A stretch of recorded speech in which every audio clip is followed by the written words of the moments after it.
After that brazen attempt on board a U.S. Airways flight, a man posing as a pilot walking right into the cockpit and taking a seat. ABC's David Curley tonight on the co-pilot who smartly began asking questions. It was a U.S. Airways jetliner in Philly that this man was able to sneak into the cockpit with a ticket and dressed like a pilot. That landed 61-year-old Frenchman Philippe Gennard into a jail cell tonight. Authorities tell us Gennard on Wednesday was wearing an Air France logo shirt and a leather jacket. He asked for an upgrade at the gate. He was denied and said, "That's why I hate Americans." He then boarded the plane, but instead of going to his seat, he entered the cockpit. He sat down in one of the airplane's jump seats. In that cockpit, the co-pilot starts asking questions. Gennard says he flies 747s. Then the gate agent enters the cockpit, recognizing the passenger, and tells the Frenchman to leave.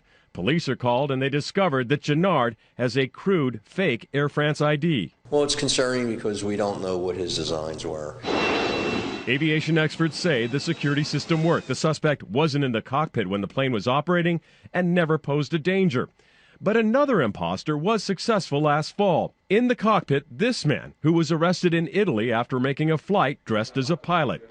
One report suggests he had Hollywood as an inspiration. Come fly with me. Right out of the movie. You're a little late, but the jump seat is open. Catch Me If You Can. Frank Taylor, Pan Am. Thanks for giving me a lift, boys. But unlike the Leonardo DiCaprio conman character, this character, Philippe Gennard, never got off the ground. Authorities are telling us that Gennard flew from France and was headed to Florida to play golf. Tonight he's being held on $1 million bail.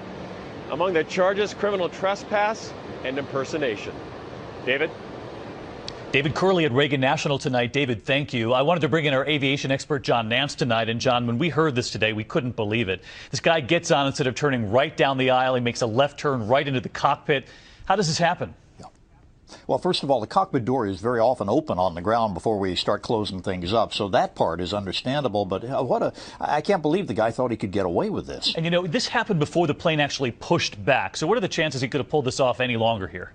The chances are pretty much absolute zero. And the reason is the first thing we're going to do, any pilot is going to ask for the paperwork. There's got to be something from the company. It's got to be a good ID. He failed on both those counts. And even if those are good, you're still going to have an exchange as pilots. And we're going to know within just a few seconds that this is not really a pilot.